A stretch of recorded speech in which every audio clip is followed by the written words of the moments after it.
friends, welcome back to my channel. So இந்த video நம்ம ஒரு ஹெல்தியான ரெசிபி தான் பார்க்க போகிறோம். ராகியும் முருங்கைக்கீரையும் போட்டு ஒரு அடை செய்ய போகிறோம். ஹெல்த்தி பிரேக்ஃபாஸ்ட் ரெசிபி தான் இப்போ நம்ம பார்க்க போகிறோம். வெயிட் லாஸ் பண்ண நினைக்கிறவங்களுக்கு கூட இந்த ரெசிபி ரொம்ப யூஸ்ஃபுல்லாக இருக்கும். ஸோ இப்போ நான் வந்து ஒரு பெரிய பாத்திரம் எடுத்திருக்கேன். ஸோ இதில் 1 கப் ராகி மாவை ஆட் பண்ணியிருக்கேன். ஸோ நெக்ஸ்ட்டு பார்த்திங்கன்னா முருங்கைக்கீரையை இந்த மாதிரி உதிர்த்து ரெடியாக எடுத்து வச்சுருக்கேன். அது ஒரு பக்கம் சைடில் வச்சுக்கலாம். அதுக்கு முன்னாடி நம்ம மற்ற இன்க்ரீடியன்ஸ் எல்லாம் ஃபஸ்ட்டு சேர்த்துக்கலாம். ஒரு 1/4 ஸ்பூன் மஞ்சள் தூள் ஆட் பண்ணியிருக்கேன். அப்புறம் ஒரு 1/2 ஸ்பூன் மிளகாய் தூள், அதுக்கப்புறம் ஒரு 1/2 ஸ்பூன் பெருஞ்சீரகமும் 1/2 ஸ்பூன் ஜீரகமும் இந்த மாதிரி லேசாக இடித்து அதையும் நம்ம இது கூட ஆட் பண்ணிக்கலாம்.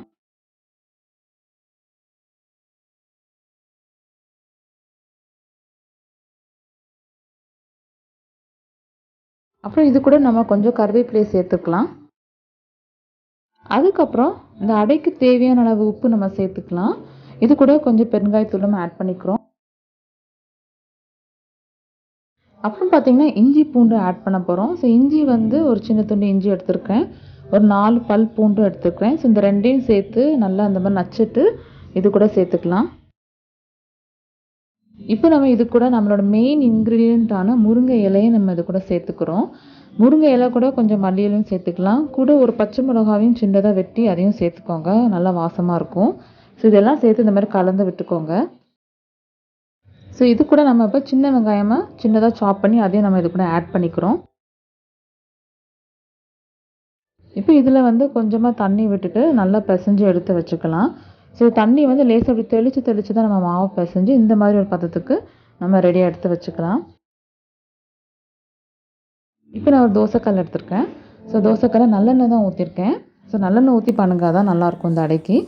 இப்போ இந்த சைஸ் அளவுக்கு நம்ம ஒரு பெரிய உருண்டை மாவை நம்ம எடுத்துக்கிட்டு நான் டைரெக்டாக தோசை தவாலையே நான் தட்டி எடுத்துக்க போகிறேன். ஸோ இதிலே நம்ம வந்து நல்லா அழுத்தி இந்த மாதிரி ஸ்ப்ரெட் பண்ணிக்கோங்க. ஸோ கை கண்டிப்பாக உங்களுக்கு வந்து கல்லில் படாத அளவுக்கு பண்ணிக்கோங்க, கண்டிப்பாக உங்களுக்கு சுடாது. ஸோ இதை சுற்றியும் நம்ம கொஞ்சம் நல்லெண்ணெய் விட்டுக்கலாம். ஸோ ஒரு சைட் நல்லா வெந்ததுக்கப்புறம் அடுத்த சைட் நம்ம திருப்பி போட்டுக்கலாம். குக்கிங் காம்படிஷனில் கூட நான் இந்த ரெசிபி நான் பண்ணியிருந்தேன். ஸோ 2 days பிஃபோர் ஒரு வீடியோ போஸ்ட் பண்ணியிருந்தேன். ஸோ அது பார்க்கலன்னா கண்டிப்பாக செக் பண்ணிக்கோங்க. இப்போ நமக்கு ஒரு அடை ரெடி ஆகிடுச்சு. ஸோ இதை நம்ம அப்படியே ஒரு பிளேட்டில் எடுத்து வச்சிடலாம்.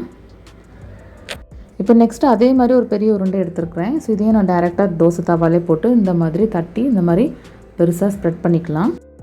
சுற்றி நல்லெண்ணெய் விட்டுக்கோங்க. ஸோ ஒரு சைடு நல்லா வெந்ததுக்கப்புறம் அடுத்த சைடு திருப்பி போட்டுக்கோங்க. இது ரொம்பவே டேஸ்ட்டாக இருக்கும், ப்ளஸ் ஹெல்த்தியும் கூட. ஸோ கண்டிப்பாக இது உங்கள் வீட்டில் ட்ரை பண்ணிவிட்டு எப்படி இருந்ததுன்னு கமெண்ட்டில் சொல்லுங்கள். இந்த வீடியோ உங்களுக்கு பிடிச்சிருந்தா கண்டிப்பாக லைக் அண்ட் ஷேர் பண்ணுங்கள். மறக்காமல் நம்ம சேனலையும் சப்ஸ்கிரைப் பண்ணிடுங்க. தேங்க்ஸ் ஃபார் வாட்சிங் திஸ் வீடியோ. பாய்.